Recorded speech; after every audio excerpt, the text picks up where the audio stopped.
Ada sedekah mentok, ada orang sudah mentok baru sedekah gitu ya. Ya, jadi saya berikan rumusan Qur'annya. Sebetulnya itu standar. Yang paling standar di dalam ujian Allah kepada manusia, supaya ada nilai rasa dalam diri kita bahwa kita itu punya Allah. Itu poin tertingginya.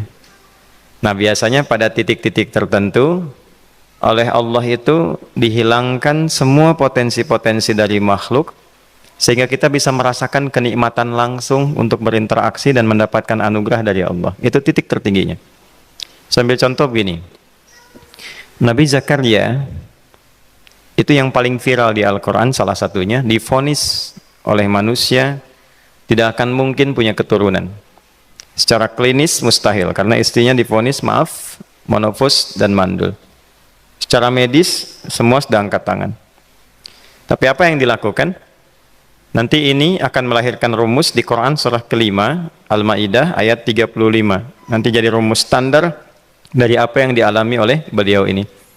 Di titik itu beliau menangkap isyarat bahwa ketika manusia sudah mengatakan tidak mungkin, itu tanda awal dari Allah supaya kita langsung memohon kepadanya, karena Allah ingin memberi tanpa perantara siapapun. Maka dilakukanlah kemudian sholat. Sholat itu dalam bahasa Arab, terjemahan kitanya artinya sesuatu yang tersambung, terkoneksi. Karena itu saat kita sedang sholat, kita sedang menyambungkan diri kepada Allah. Anta'budallaha ka'annaka tarah, kata Mas Ihsan tadi. Kita menyembah Allah dan kita merasa diawasi, dinilai oleh Allah. Maka dalam sholat itu beliau meminta. Ya, permintaannya viral. Qala rabbi habli min ladunka dzurriyyatan thayyibah innaka sami'ud du'a. Bahasa bebasnya begini, ya Allah, semua memvonis aku tidak akan mungkin punya keturunan. Sekarang aku memohon kepadamu saja yang tidak punya batas dalam pemberian. Nah, sebelum ke sedekah dengan harta, Allah mengajarkan dulu sedekahlah dengan tubuh kita.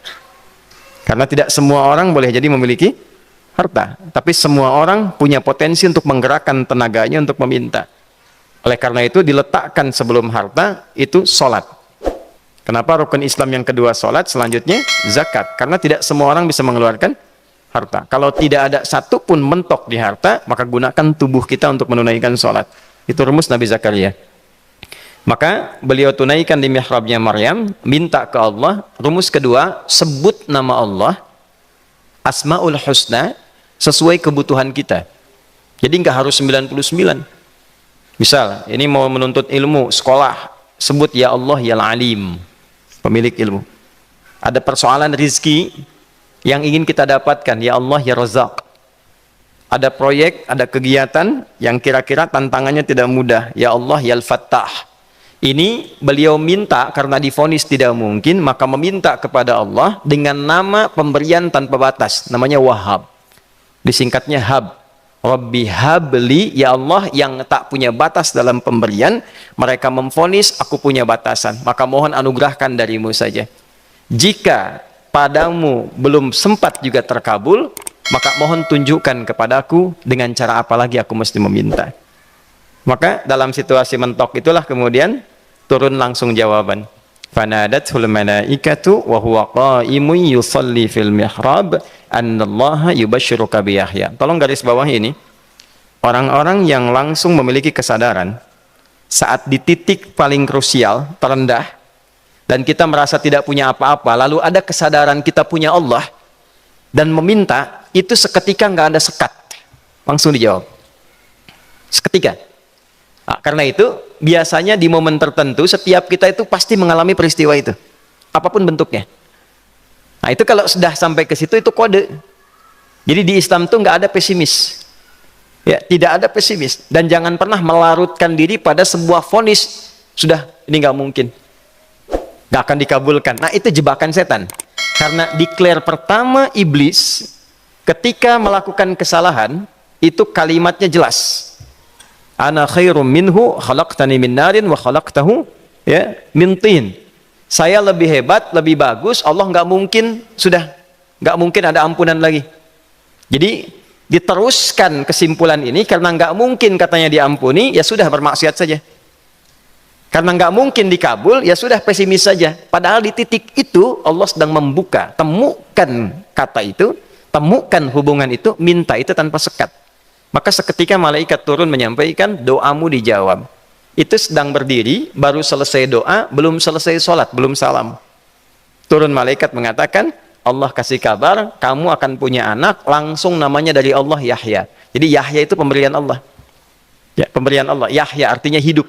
Yang mustahil menurut manusia, lahir seorang bayi dari rahim perempuan yang divonis menopause dan mandul, kata Allah jadi dan hidup. Nah, rumus itu nanti terus dialami oleh para nabi, puncaknya di era Nabi Muhammad SAW, nanti melahirkan panduan di Quran surah 5 ayat 35. Ya ayyuhalladzina amanu ittaqullaha wabtaghu ilaihil wasilah. Perhatikan kalimatnya dengan detail ya. Hei semua orang yang masih merasa punya iman, tuh iman kita disentuh.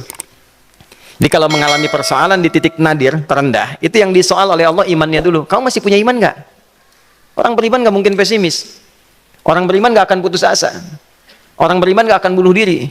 Imannya ditanya dulu. Katanya kau beriman, iman kamu di mana? Kalau masih punya iman, kata Allah, ini ujian dari saya supaya kamu nyebut saya. Katanya ingin mendekat, kata Allah kan? Ittaqullah. Nah ini rumusnya. Wabtaghu ilaihil wasilah. Kalau engkau pengen cepat dapat solusi, maka aku berikan perangkat untuk cepat mengabulkan doamu itu. Perangkat itulah disebut dengan takwa.